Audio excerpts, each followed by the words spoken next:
So the one player that might fall to 47 who really shouldn't, but is a very highly skilled playmaker on the wall is Matias Vanhanen from Everett.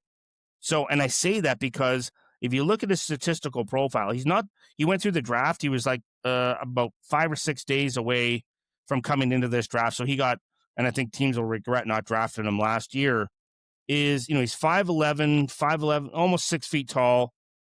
He'll probably play at 185, 187 pounds. So he's not a big guy, but he's an excellent playmaker off the wall. And you looked at his statistical profile through the regular season, 70% of his points came 5-on-5. 70. And he was like pushing over 80 points. Goes into the playoffs, has a remarkable playoff run with Everett in the playoffs. Now, when we talk about playoffs, the game is won in the paint. Inside that, like in the slot, 79% of his points came even strength in the playoffs. 79. He got better in the playoffs. So he's not a perimeter player, even though he's a smaller player and he's a primary playmaker.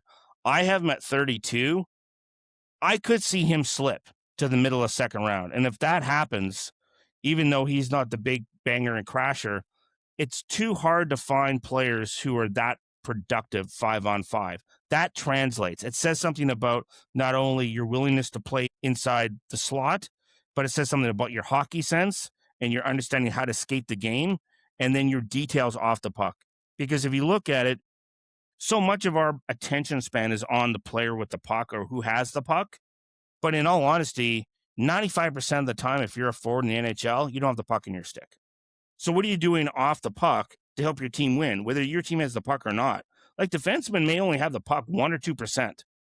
They're on the ice. That's it. So think about that as a player. So when we focus so much on puck skills, by Christmas, I'm telling you, so much of my time, once I've consolidated my list and it's much smaller, I start focusing entirely off on their B game. Because if their A game isn't going, do you have a B game to be a valuable asset to the lineup?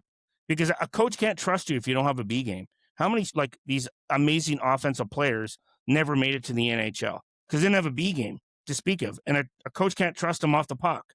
So I just really start focusing on what they're doing off the puck. And so I give Matias Vanhanen a lot of credit for that, because even though he's not a big winger, he obviously knows how to play off the puck, because you can't have that type of 5-on-5 even strength production otherwise.